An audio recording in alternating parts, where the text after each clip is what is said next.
All right, so this is Strategy Miscellany with episode 2 of Children of a Dead Earth, the campaign. And so, as I recall, the last mission we did was against an enemy spacecraft around Ganymede, and now we're going to be attacking a ship in an out-of-plane orbit around Mercury. So basically, there's an undeclared war going between our faction, the Republic of the Free Peoples, and the USTA, the United Salt Trade Alliance. The USTA is sort of a combination of the Asian and European factions that fought each other in World War III and made Earth uninhabitable.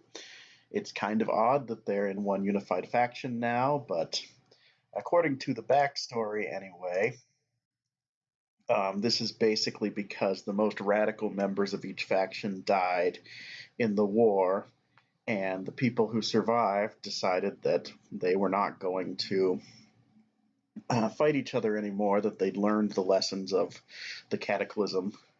Unfortunately, neither they or we have learned the lessons of the Cataclysm enough to actually keep fighting, or to actually stop fighting. So, here we are. We have an escort carrier, meaning we're going to launch a bunch of drones at them. They have a corvette, basically meaning they have a bunch of coil guns and rail guns on this thing.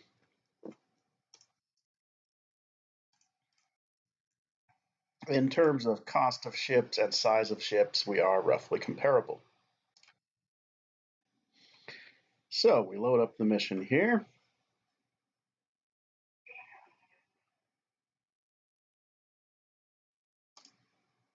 And basically, you can see here we are, here they are. Our orbits are out of plane with each other, and their orbit is farther out. So what we're going to do is we're going to basically burn outwards, because there's a little trick to this. So you can see here, we've got an orbital node where we're crossing their plane. We could just burn until we reach their plane, but doing a plane change at this point is exceedingly expensive, enough so that we can't even do it. But if we burn outwards first, it'll be much easier to do a plane change. Basically, when we're zooming around Mercury at this low orbit, we're going real fast in the direction of our orbit, so to change direction is difficult.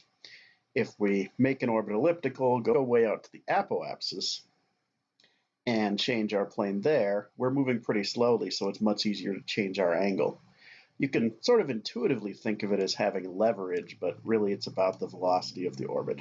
So let's go out even a little bit past where they are, spend 820 meters per second of delta V, and let's run the orbit a little bit and see where we end up.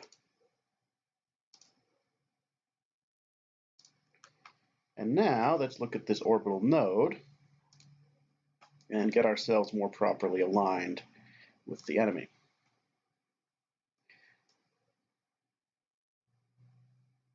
So we can turn it this way, and we can decelerate a little bit to turn it even more.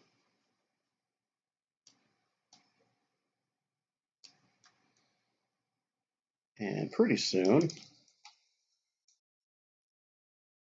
we have essentially matched planes with them. Now, I do want to make sure that we're actually going around in the same direction they are. And it looks like we are, so that's excellent. So let's do the burn.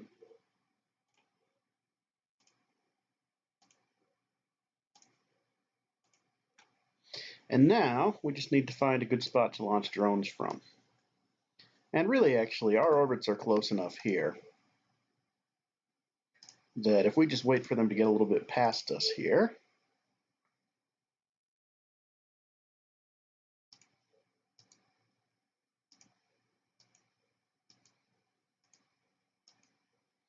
so now we're going out again, they're starting to pass us, and now would be an excellent time to send some drones basically like this.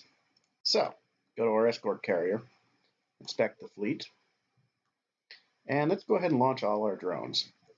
We can watch them start to come out of the sides of the ship. Now, interesting thing you'll notice the radiators on these drones are not glowing red like the radiators on our main ship. And that's because if we look at one of these Stinger drones, so it's got a cannon, and it's got a combustion rocket, but its power comes from a pretty weak thermoelectric generator.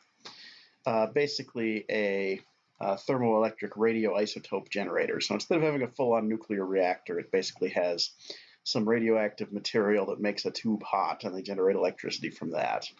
But the temperature it runs at is not nearly so hot as on our main ship, so the radiators can be made of simple aluminum, and they don't glow. So we could wait here, watch all the drones launch, but if we go back, they'll all be automatically launched. Now we select the drone fleet, and let's see about getting ourselves an intercept. So we want to kind of scream inwards. And actually, this looks like an okay intercept point.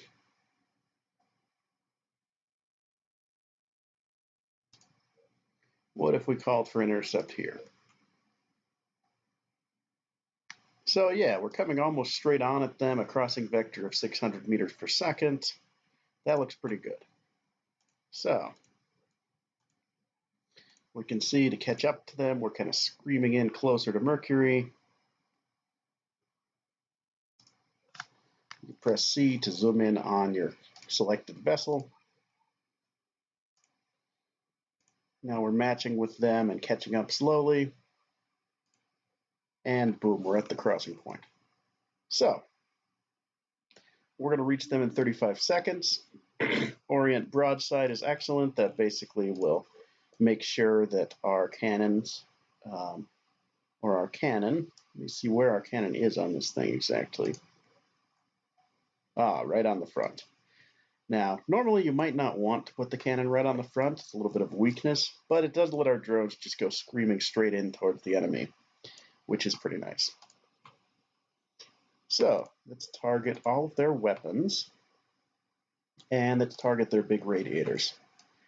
Really, most of the time you can never go wrong targeting the big radiators. Then Attack Vector Tactical, which is kind of like the board game version of this, the radiators are considered so vulnerable that basically all the ships have heat sinks, and they retain all their heat that they're generating during battle by basically heating up something like a big tank of water, for example, and then they can even maybe boil it off to release some of that. And extending your radiators is like flying the white flag. It's basically a surrender signal. But in this game, we don't have any heat sinks, so we have to fly with our somewhat better armored radiators out and hope they don't get shot off too quickly. So here's our drones. Let's unpause. I could set the range off and let them start firing right now, but I'm going to wait for them to actually get in range. And you can see they're shooting at us, and now we're shooting at them. They're taking out a couple of our vessels, but let's watch the shots come in and impact on them. And yep, that took them out. In fact, it looks like it blew them into two pieces. Yeah, here's a chunk of them. And here's the main body of the ship, but basically we knocked the engines right off the rest of the ship. And also the power generators. So this ship is basically dead in space. We'll go catch up to them with the escort carrier and take them prisoner, presumably. And here we go.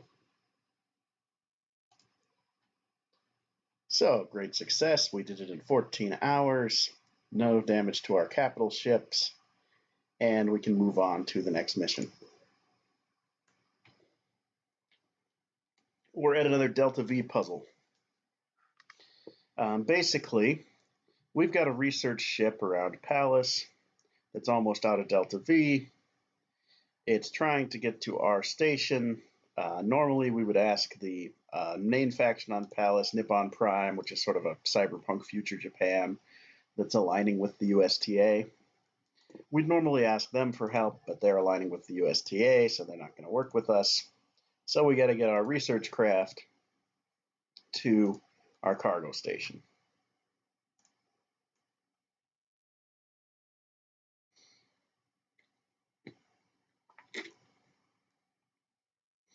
And as you can see, we have precious little delta V to work with. We've only got 105 meters per second.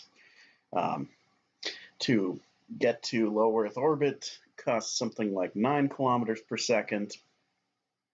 To go from low Earth orbit to a trajectory with Mars costs something like 3 or 4 kilometers worth of delta V. But the good news is we're orbiting an asteroid. It's a reasonably large asteroid. You can see it has some people living on it, or in it.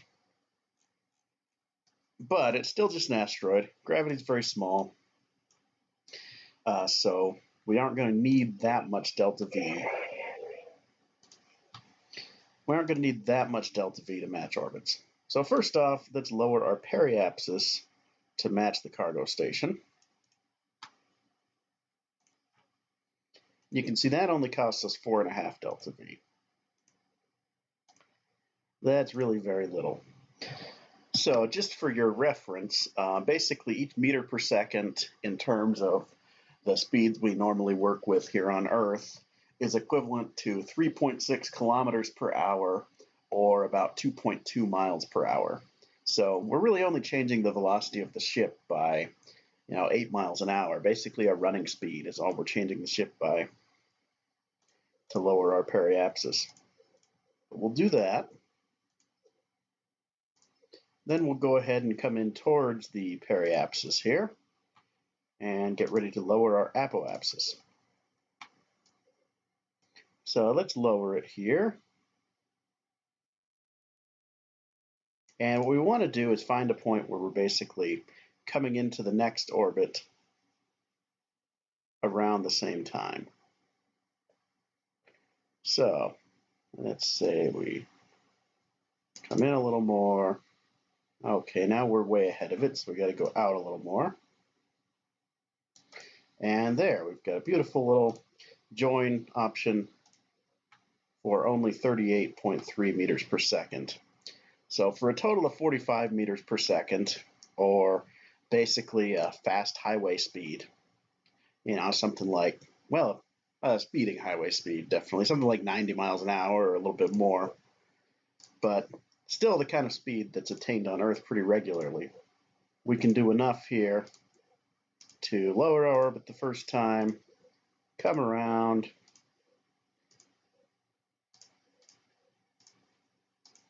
and get ready to merge the ships together. Beautiful, we're docked here. Now I could have done it with less delta V and with less time and gotten better than a bronze rating. Maybe we'll come back to this and do that in the future. But for now, I'm guessing you want to see some ships blasting each other again, so let's get on with it.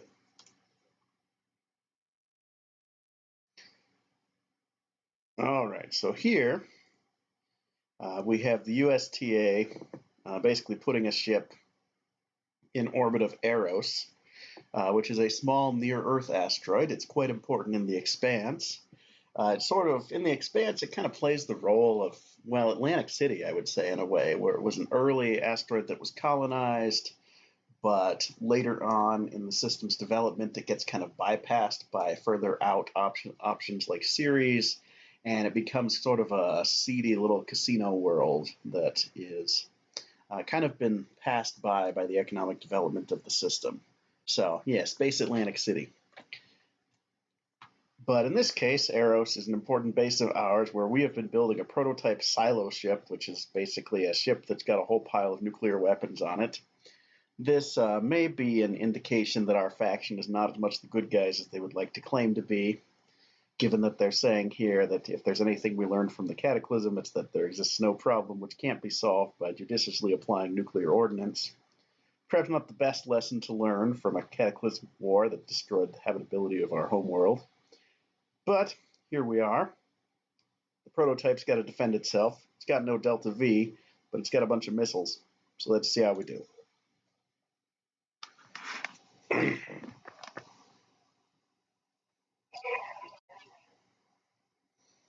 So now they're telling me I should run the turn first to see what they do.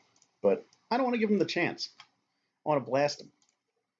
So let's select our silo ship. And we've got these big nuclear missiles. We've got these smaller nuclear missiles. Let's send 40 of the little guys and 10 of the big guys. You can see them starting to fan out from the ship. Now, if this ship itself gets attacked, it'll be able to use its decoy launchers and its railguns to try and both distract the missiles and to shoot them down. It really doesn't produce that much of a heat signature, only 68 megawatts, because it doesn't have any big, lasers on it or something that are going to produce a huge heat signature. So therefore, these 100 megawatt flares, these big old flares, can come out and essentially distract the enemy missiles because they're all based on heat seeking. So now we've got our separate missile fleet here.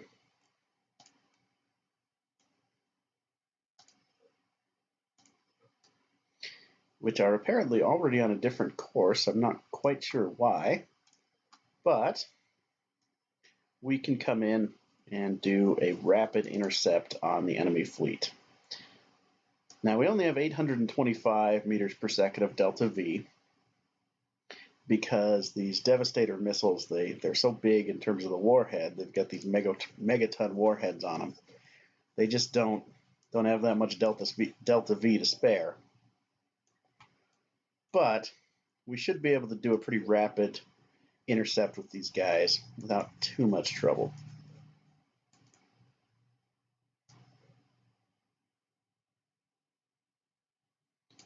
Yeah, see, so far we've still spent under 100 or so. Now we just have to pull it up out of plane. And we're getting there. Let's fiddle with this a little bit.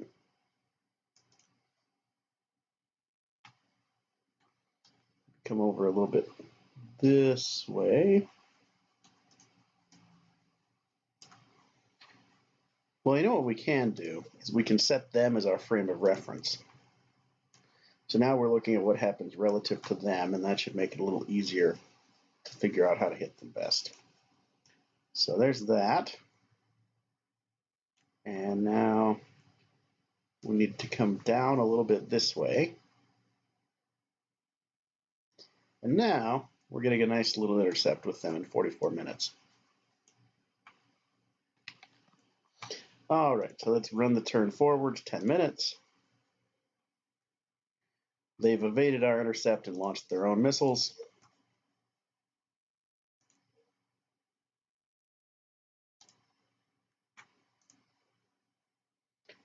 So let's make sure we can reset that intercept.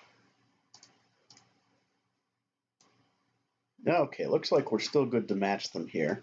Let's accelerate it a little bit, though.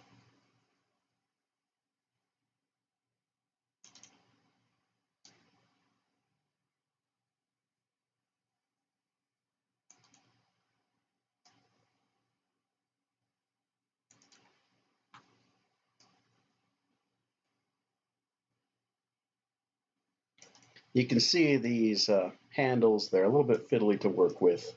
You'll get used to it more and more as you play the game through some more. But they are not as user-friendly as Kerbal Space Program, which is really an impressive user interface, I have to say. Kerbal Space Program, they did an amazing job.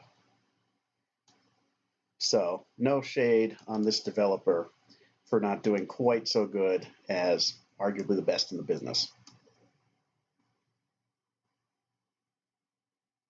Okay, that would engage the missile fleet, which we could do, but we don't really want to do that. We want to invade. We want to engage the capital fleet. Let's see what it says if we do a flyby here. Okay, that'll work pretty well. Crossing vector of 265 meters per second. Looks good. And here we go. Apparently decided not to bother with dodging this one.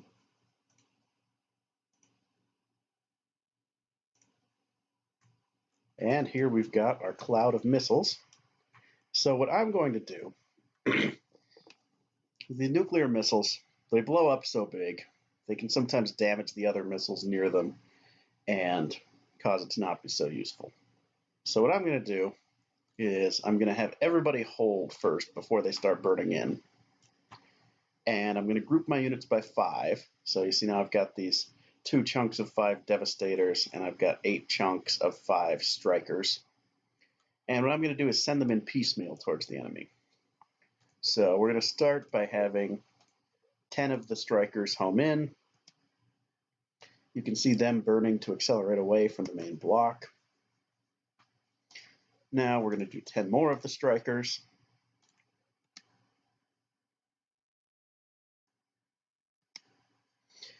Now we're going to do 5 of the Devastators and 5 of the Strikers.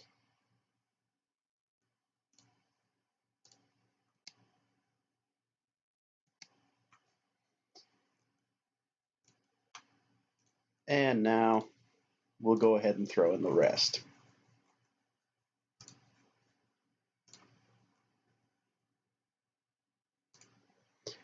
And we should set what we're targeting on the missile schooner, although with nuclear blasts, you're kind of targeting the whole ship at once. But let's target their cannons, their missile launchers. Their radiators are all pretty small. We'll target the rockets on the back, too. Now, I need to warn you here, the nuclear blasts in this game, there's no atmosphere. So instead of forming a big fireball, they form basically an instant bright flash. So there's going to be bright flashes all over the screen. So epilepsy warning / warning if you're trying to watch this while you're falling asleep or something, and you don't want these bright flashes to suddenly light up your room, you may want to skip the next 30 seconds or so. And we're coming in. They're firing back at us.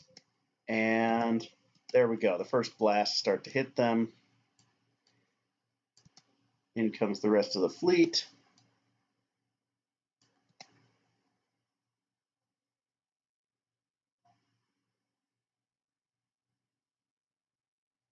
And let's see what kind of damage we've done to the missile schooner. So we've disabled the missile schooner's missiles.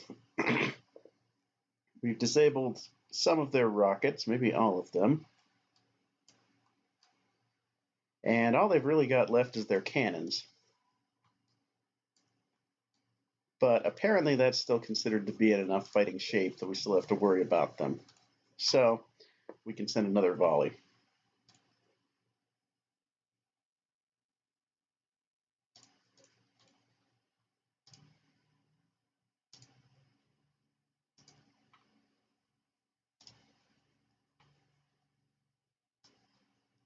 So this looks so funny because we're in orbit relative to them.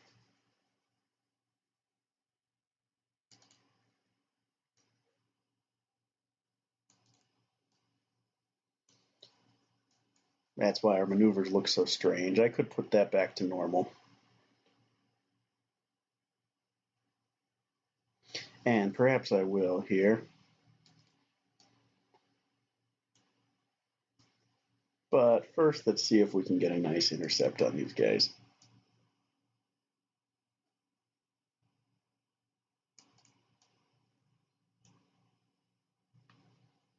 You really do have to think three-dimensionally with this here, which is pretty fun. To be honest, I'm not all that excellent at spatial reasoning, so it is a challenge for me, but I do appreciate the challenge. We're going to do the flyby here.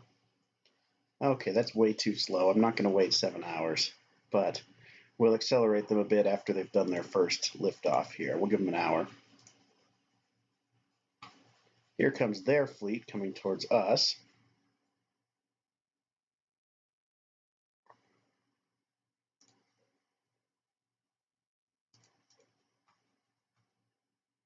So let's accelerate this a little bit. And let me get back into the regular frame of reference around Eros here. That should make things a little clearer.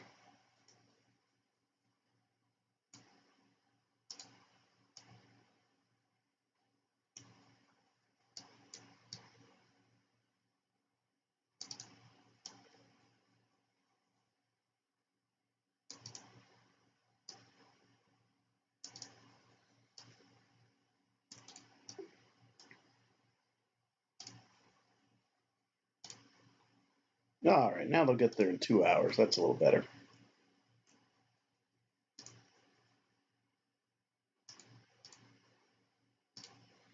And here come their missiles. So what I'm going to do, I'm going to launch 5 of my own missiles to try and get in there and blow them up. And I'm going to turn off the range on the autofire railgun and target their rocket engines.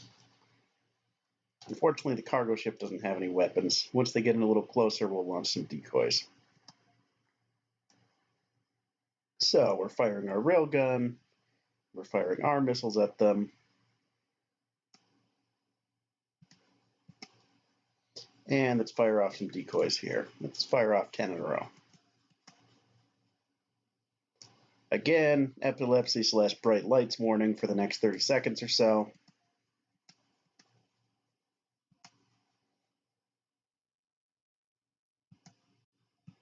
There go our missiles, blowing up a bunch of their missiles. But they've still got a bunch of missiles coming.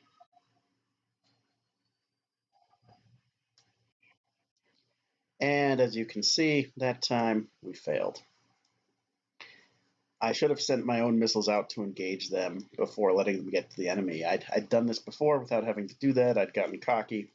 But this time, their missile strike was just too powerful.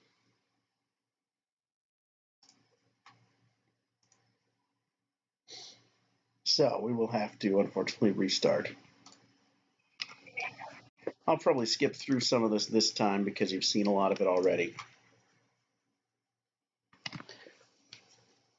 So I've cleared it out there because it wasn't super interesting, but we had another failure because we just didn't send our missiles just were not successful enough at disabling their ship, and in this mission, all you've really got in terms of offensive capability is missiles.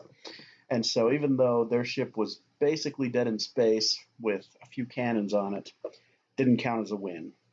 So we're restarting here, and we're going to try again with some smaller missile waves. That seems to work a little better sometimes. And we're going to start right away by launching all our stuff except for a few to stay home and be defensive. Go big or go home. We'll see how this goes.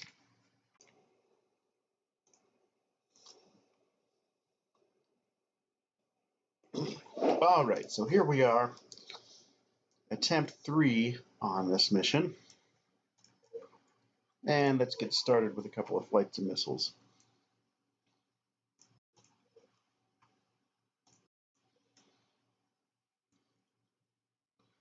So here's a nice sort of first strike. We'll get that flying towards them. I may cut out some of this maneuvering stuff because not that interesting after you've seen it the first couple of times, really.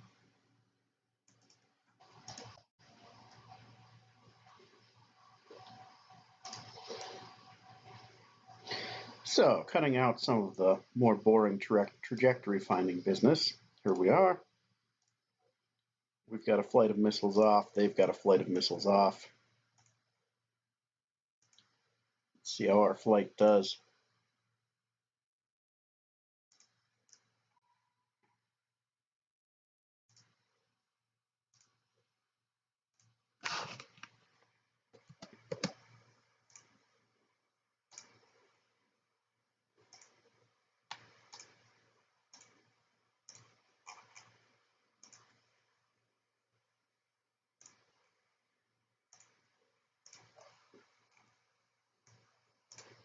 All right, send a block of strikers.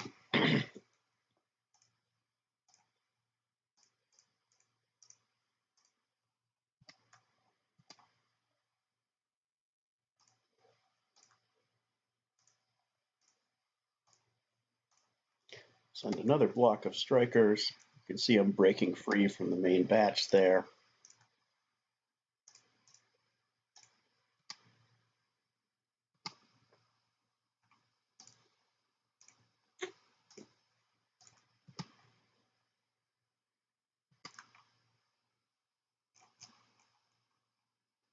And now it's time to send out some of the devastators.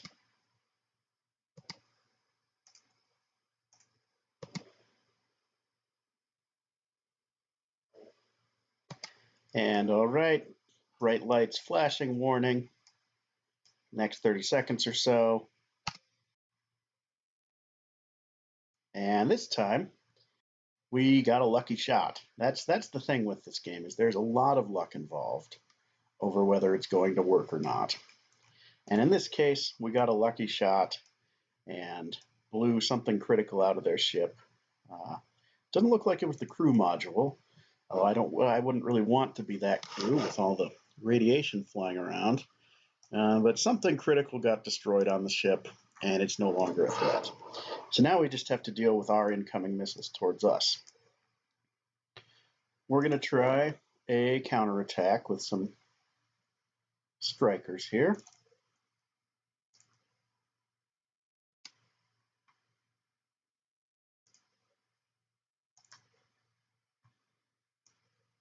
And we're going to do a flyby on their missile fleet. Beautiful. All right, send them straight in, homing, see what happens.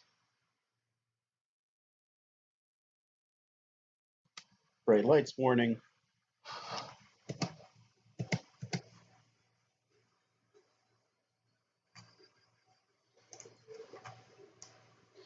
All right, well, we took out 11 of them. That's better than nothing.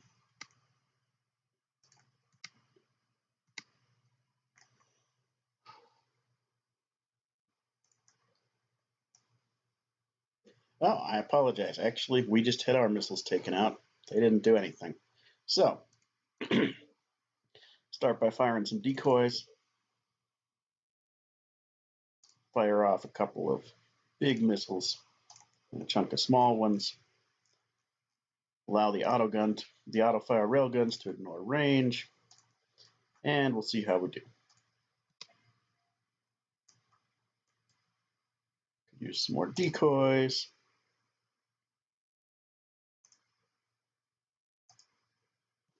All right, bright lights, flashing warning again.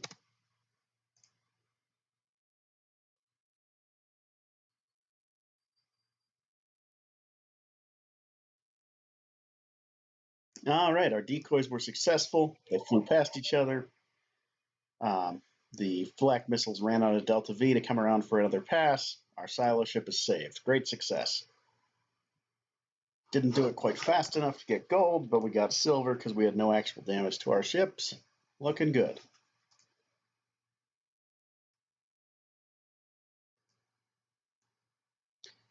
All right, so next episode, we'll be dealing with another Delta V puzzle close to the sun, trying to get to the Sol Mercury Lagrange point L4. That should be pretty fun. Lagrange points are an interesting concept. This one can be a little bit fiddly, but I think I figured out a reasonably good way to reliably beat it. So I'll be demonstrating that next time. And this is Strategy Miscellany signing out for episode 2. Thank you very much for watching.